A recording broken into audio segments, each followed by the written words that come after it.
Welcome to short quant. कई बार एक aptitude exam में हमारे सामने एक ऐसी सिचुएशन आ जाती है जहां हमें यह बताना होता है कि इन फ्रैक्शंस में से कौन सा फ्रैक्शन बड़ा है, कौन सा फ्रैक्शन छोटा है, और उन फ्रैक्शंस को कंपेयर करना हमारे लिए एक टास्क बन जाता है। हालांकि फ्रैक्शंस को कंपेयर करने के लिए हम उनको डिवाइड कर सकते हैं, बट इसमें बहुत समय लगता है। तो उस समय को बचाने के लिए और जल्दी से कंपेयर करने के लिए शॉर्ट क्वांट यानी कि मैं अंशुल कोठारी आपके लिए लेकर आया हूं ट्रिक नंबर 21। हमारी 100 ट्रिक्स में से 20 ट्रिक्स ऑलरेडी लाइव हो चुकी हैं। ट्रिक नंबर 21 हम आज बताने वाले हैं। अगर आप इस प्लेलिस्ट को देखना चाहते हैं तो यहाँ पे जो लिंक है उस पर क्लिक कर सकते हैं। ठीक है, आइए देखते हैं फ्रैक्शंस को कंपेयर करने की ट्रिक। इन सवालों को हम सॉल्व करेंगे, बट उससे पहले थोड़ा सा कंसेप्ट समझ लेते हैं। तो फ्रैक्शन क्या होता है? फ्रैक्शन होता है एक a अपॉन बी। ठीक है, a अपॉन बी में दो तरह के फ्रैक्शंस होते हैं। सबसे पहला होता है प्रॉपर फ्रैक्शन और दूसरे होते हैं इम्प्रॉपर फ्रैक्शन। तो प्रॉपर फ्रैक्शन में जो a होता है वो छोटा होता है b से, यानी कि 3/5, 13/17, 29/43, ये सब प्रॉपर फ्रैक्शन है। इम्प्रॉपर फ्रैक्शन में a जो है वो b से बड़ा होता है, तो यानी कि 14/11, 29/22, 53/31, ये सब हमारे इम्प्रॉपर फ्रैक्शंस हैं।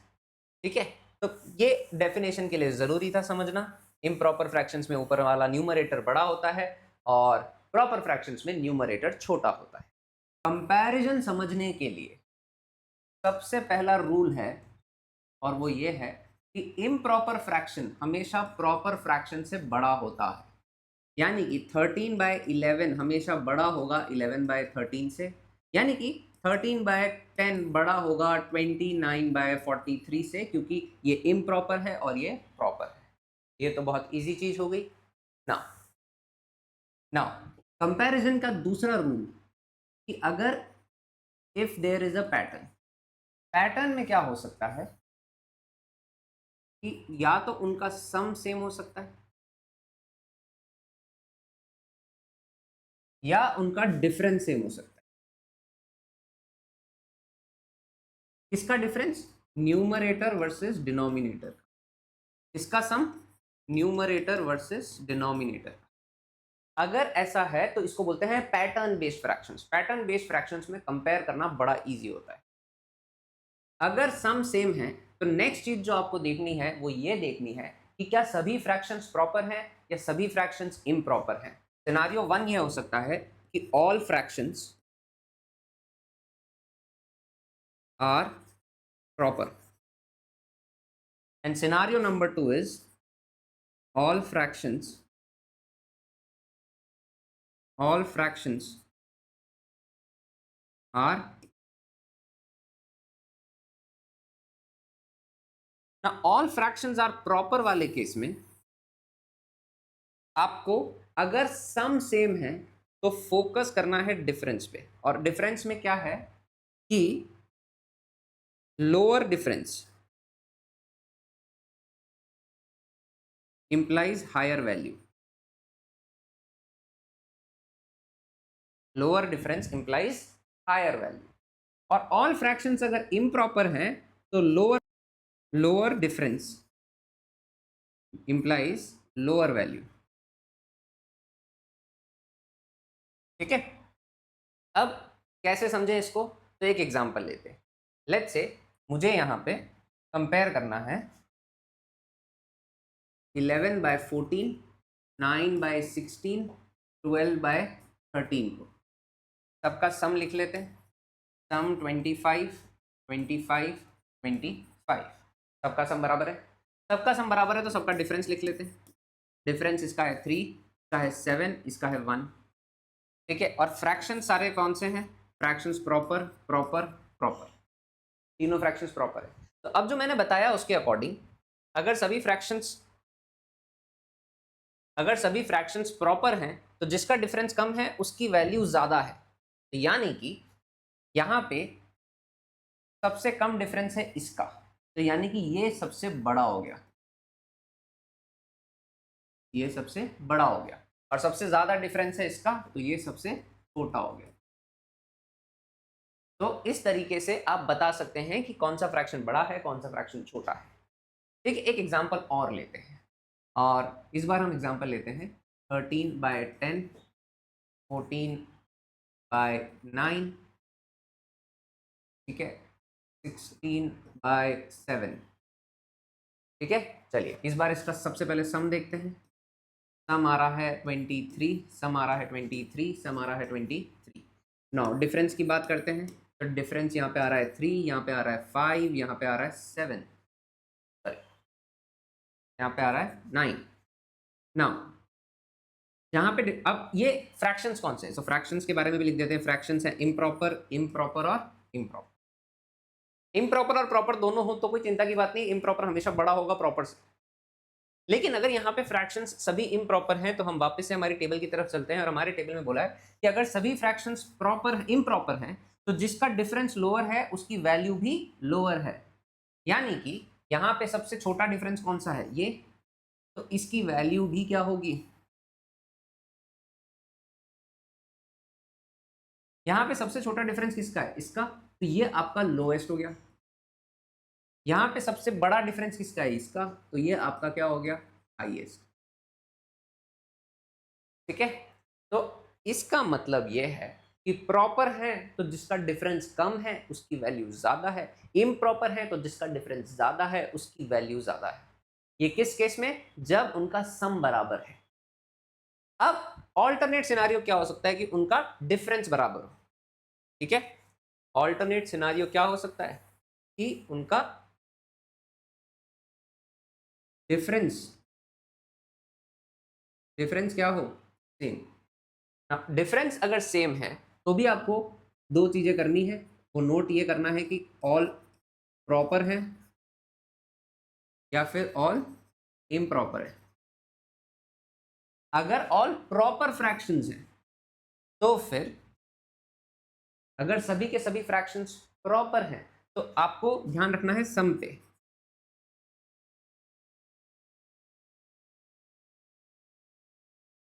हायर सम इंप्लाइज, अगर सभी प्रॉपर हैं, याद रहे, अगर सभी प्रॉपर हैं तो हायर सम इंप्लाइज हायर वैल्यू, और सभी इम्प्रॉपर हैं तो हायर सम इंप्लाइज लोअर वैल्यू। ठीक है, यानी कि इसको भी एक एग्जांपल के थ्रू देखते हैं हम लोग। एग्जांपल के तौर पे 12/13, 15/16, 17/18, इन सबका डिफरेंस अगर मैं लूँ तो डिफरेंस है 1 1 1, सेम है, यानी कि मैं सम पे फोकस करूंगा। सम इसका है 25, इसका है 31 और इसका है 35। और ये सभी फ्रैक्शंस कैसे हैं, फ्रैक्शंस है प्रॉपर प्रॉपर प्रॉपर। तो अब हमने सीखा कि अगर सभी फ्रैक्शंस प्रॉपर हैं और उनका डिफरेंस सेम है तो जिसका हायर सम है उसकी वैल्यू हायर है। यानी कि इसका सम हायर है तो ये हमारा कौन सा हो गया, ये हमारा हाईएस्ट फ्रैक्शन हो गया। इसका लोएस्ट है तो ये हमारा कौन सा हो गया, ये हमारा लोएस्ट फ्रैक्शन हो गया। कुल मिलाकर इस तरीके से आप कंपेयर कर सकते हैं। 15/13, 17/15, 19/17। ना इस बार अगर मैं डिफरेंस पे फोकस करूं तो डिफरेंस है 2 2 2।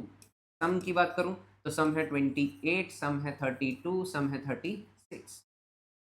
ठीक है, तो अब क्योंकि ये सब इम्प्रॉपर फ्रैक्शन है तो जिसका सम सबसे ज्यादा है वो एक्चुअली क्या होगा, लोवेस्ट होगा, और जिसका सम सबसे कम है वो एक्चुअली क्या होगा, हाईएस्ट होगा। तो यानी कि ये हमारा सबसे बड़ा है और ये हमारा सबसे छोटा है। तो ऑर्डर, असेंडिंग ऑर्डर अगर हमें बनाना है तो असेंडिंग ऑर्डर के अकॉर्डिंग सबसे छोटा कौन है, 19/17, उससे छोटा कौन है, उससे बड़ा कौन है, 17/15, और सबसे बड़ा कौन है, सबसे बड़ा है 15/13, और ये हमारा असेंडिंग ऑर्डर भी बन गया। ठीक है, तो ये वाली टेबल को आप जरूर अच्छे से याद रखें। अगर एक पैटर्न बन रहा है तो उस पैटर्न में आंसर कैसे निकालते हैं।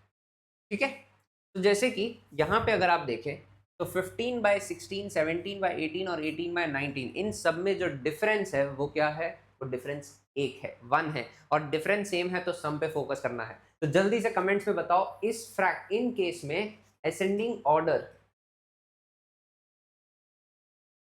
क्या होगा। और इसी तरह अगर आप इनको गौर करें तो इसमें भी जो डिफरेंस है वो 1 का है। तो यहाँ पे आप मुझे कमेंट में बताएं कि डिसेंडिंग ऑर्डर क्या होगा। ठीक है, अगर आपने आंसर सही निकाला है तो आप कॉन्फिडेंटली अपने एग्जाम में इस क्वेश्चन को सही कर सकते हैं। लेकिन अगर पैटर्न सेम ना हो तो, अगर पैटर्न सेम नहीं है, जैसे कि आप इन एग्जांपल्स को देखें तो इन एग्जांपल्स में पैटर्न सेम नहीं है, ऐसे केस में क्या कर सकते हैं, ऐसे केस में आप थोड़ा सा अप्रोक्सीमेशन कर सकते हैं। ठीक है, तो अब अपन चलते हैं, अगर फ्रैक्शंस बड़े हैं, if numerator denominator are big. ठीक है, तो न्यूमरेटर डिनोमिनेटर बिग है, जैसे कि इस क्वेश्चन में आप देख सकते हैं 68/37, 47/80 एंड 97/47। तो हमारा सबसे पहला एग्जांपल था वो था 68/137। अब देखो इसमें हल्का सा चेंज करते हैं। चेंज क्या करना है, चेंज करना है प्लस या -1 का न्यूमरेटर या डिनोमिनेटर में, दोनों में नहीं, तो ज़्यादा रिस्की हो जाएगा। बड़े नंबर्स में +1 -1 से ज़्यादा फर्क नहीं पड़ेगा। लेकिन अगर मैं 68/136 कर दूं तो ये कट के हो जाता है 2, ये कट के हो जाता है 1/2। तो ये फ्रैक्शन को मैं समवॉट इक्वल टू 1/2 लिख सकता हूं। यही एक ट्रिक है जो आप इस्तेमाल कर सकते हैं। यही एक ट्रिक आप इस्तेमाल करके इसको छोटा करने का ट्राई कर सकते हैं। फॉर एग्जाम्पल यहाँ पे जो फ्रैक्शन है वो है, ठीक है। चलिए नाउ 68/137 को अभी हमने बताया कि इसको मैं लिख सकता हूँ 68/136, जो कि हो जाएगा 1/2। 47/80, तो 47/80 को अगर मैं 48/80 कर दूं तो वो 16 से कट जाएगा और हो जाएगा 3/5। ठीक है ना। 97/147, तो 97 को मैं 96/147 कर दूं तो ये 3 से चला जाएगा और 3 से जाके ये हो जाएगा 32/49। ठीक है,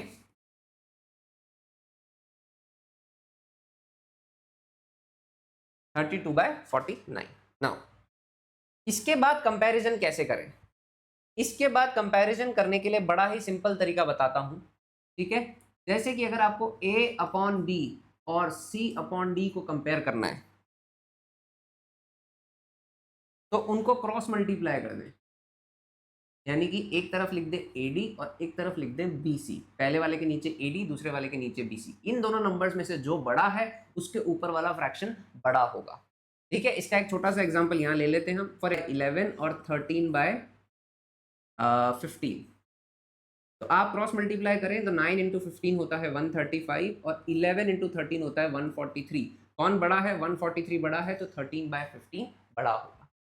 इससे आप किसी भी दो फ्रैक्शंस को कंपेयर कर सकते हैं, बस मल्टीप्लाई करने में टाइम लग सकता है, इसलिए इसको मैं एडवाइस करता हूं तभी इस्तेमाल करें जब फ्रैक्शंस छोटे हो जाएं, क्योंकि यहाँ पे हमने फ्रैक्शंस छोटे कर दिए हैं तो हम इसको इस्तेमाल कर सकते हैं। पहले मैं इन दोनों को कंपेयर करता हूँ, तो 1 इंटू 5 होता है 5, 3 इंटू 2 होता है 6, तो ये बड़ा हो गया।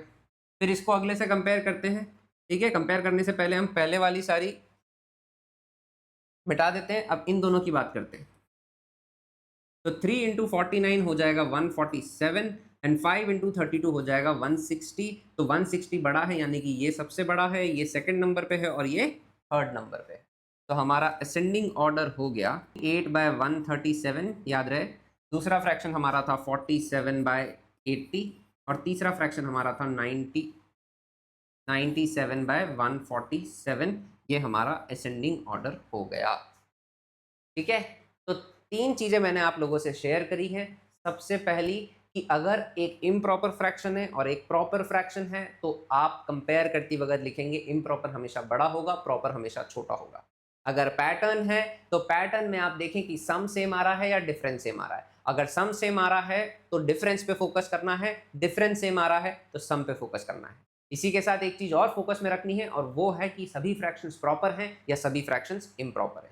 अगर पैटर्न नहीं है और फ्रैक्शंस बड़े हैं तो +1 या -1 के फेर से आप उनको छोटा कर सकते हैं। एक बार जब आप छोटे हो जाएं तो क्रॉस मल्टीप्लिकेशन वाली ट्रिक से आप किसी भी दो फ्रैक्शंस को कंपेयर करके बड़े या छोटे का पता लगा सकते हैं। तो काफ़ी इलेबोरेटिव तरीके से मैंने हर तरह के फ्रैक्शनल कंपैरिजन को आपके सामने प्रेजेंट किया है। इस वीडियो को एंड तक देखने के लिए आप सबका धन्यवाद। और आगे के वीडियोस को देखने के लिए subscribe, like, follow and stay tuned for sure short quant with Anshul Kothari.